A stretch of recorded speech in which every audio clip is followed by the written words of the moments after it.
When Amy Miller first walked these halls 12 years ago, she was just a freshman in high school, but already headed down a very destructive path. I was a mess, to say the least. I was really into drugs and alcohol. I did not care about school. I most certainly did not care what my mother had to say, my grandparents, anybody. I did what I wanted to do when I wanted to do it, and nobody better get in my way while I was doing it. Fortunately for Amy, that was also Davy Stein Kiley's first year at Memorial High School. What's it feel like to be back at Memorial? It's weird. Blast from the past. Davy is one of the original Youth First social workers placed in partnering schools to assist students, families, and faculty. Amy was introduced to me when she was a freshman, and really it was early in my time at Memorial, and the principal had referred her to me and said he was quite worried about her.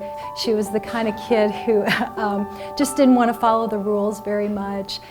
She was pretty impulsive, and his concerns were around drug and alcohol use, around having boyfriends that were older than her, around some of the risks that she might have gotten herself involved in making those kind of decisions. And also he just wanted to really see her graduate high school. At first I was, oh great, they're gonna put me with some old person who's gonna tell me everything that I'm doing wrong. But really, she was never shoving it down my throat that I was bad, that I was, she just made you really sit and think, why am I making the choices that I'm making?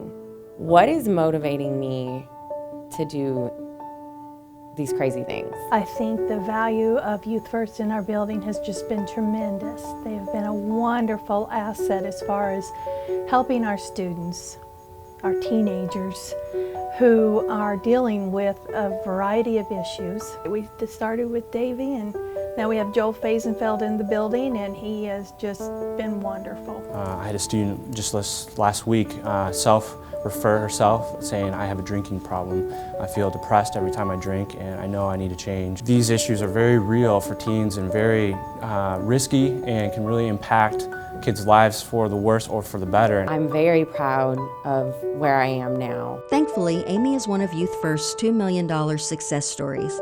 Research shows that every time we turn a teen away from drugs, dropping out of high school, and a lifetime of crime, we save the community over $2 million in consequences. But more importantly, Youth First is also saving lives. When I hear a siren in the middle of the night, or when I hear something bad has happened to a teenager, she was one of those kids I thought about. And I was very worried about her safety, her well-being, about what kind of decisions she was going to make and what those consequences were going to be for her. I just hope and pray that my children don't do half of what I've done. Amy is now married and the mother of 2, and she uses some of the same skills Davy taught her to raise her own children. You can either make the right choice or you can make the wrong choice, and there's consequences for everything.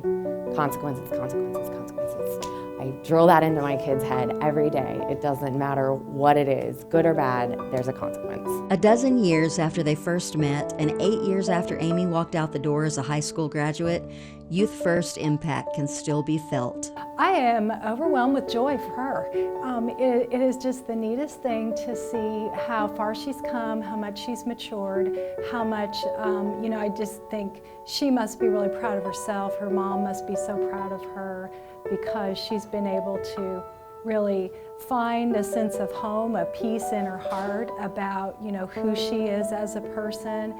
Now as a young mom, she's really doing well. There's potential in everyone, and there are so many teenagers and kids out there who need this program and who need this help, and just keep on keeping on, because it's working.